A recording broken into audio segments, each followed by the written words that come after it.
বৃষ্টি পড়ছে টিপটিপ করে, আকাশে গর্জন। 4 জন ছেলে সহ কয়েকজন গ্রামের লোক মিলে গেল সেই কুঁড়ে ঘরে।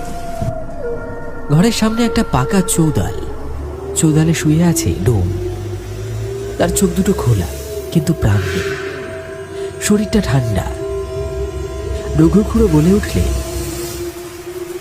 ওরে, এভাবে মরাটাকে ফেলে রাখা যাবে না, পোড়াতে হবে আজই। কি বলছো খুড়ো? এই বৃষ্টি মাথায় নিয়ে কোথায় কি করব? আর এদিকে 9টা বাজতে যায়। না রে বাবা, এইভাবে মরাটা পড়ে থাকলে ওটার যে দোষ লাগবে।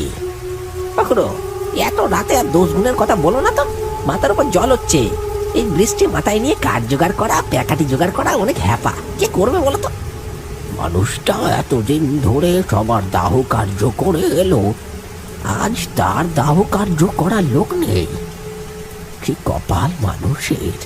আরে খুড়ো, তুমি ভুল বুঝছো। তবু বলতে চাইলো এখন এত বৃষ্টি হচ্ছে, এমনিতে শ্মশানের ছামনি করা আছে ঠিকই, কিন্তু কাঠকুটো প্যাকাটি এত রাতে জোগাড় করা চাপ হয়ে যাবে যে। আর এদিকে আমরা 4 জন ছাড়া আর তো কাউকে দেখছিই না, সবাই তো বাড়ির দিকে রওনা দিয়েছে। তবু সকাল হলে আর 5 জনকে পাওয়া যাবে, বুঝলে? না রে, মরা মানুষ এভাবে ফেলে রাখা যায় না, ওর আত্মা শান্তি পাবে না। তার উপর শরীরটা এইভাবে পড়ে থাকলে কোনো অশুভ শক্তি শরীরটার উপর অধিকার দখল করবে। সবার মত এক নয়, কারো মুখে সাহস, কারো মুখে আতঙ্ক। খুড়ো বারবার বলছিলেন, মরা মানুষ এভাবে পড়ে থাকলে ওর আত্মা ঘুরে বেড়াবে, ভালো হবে না। কিন্তু ততক্ষণে বৃষ্টিটা বেড়ে গেছে, কাঁচা রাস্তা একেবারে পিচ্ছিল। দূরে বিদ্যুতের খুঁটির আলো দপদপ করছে। কাঠ জোগাড় করা অসম্ভব, আর ভিজে কাঠে আগুন ধরবে না, এটা সবাই জানে। না, এই অবস্থায় কিছুই করার নেই। আজকের মতো যা হবার হয়ে গেছে, কাল সকালেই পোড়াবো। সুমন, তপু, বিজন কেউ কিছু বলে না। খুড়োর চোখে অস্বস্তি।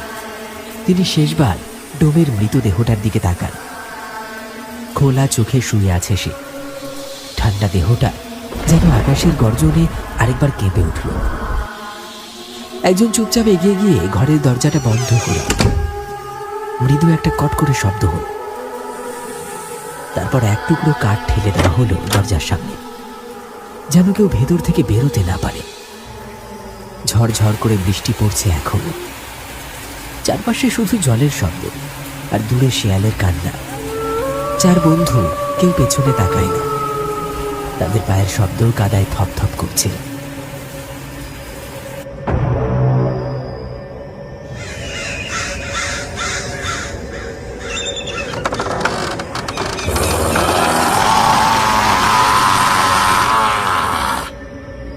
কুঁড়ে ঘরের ভেতরে একটা নিঃশব্দ অন্ধকার জমাট বাঁধছে।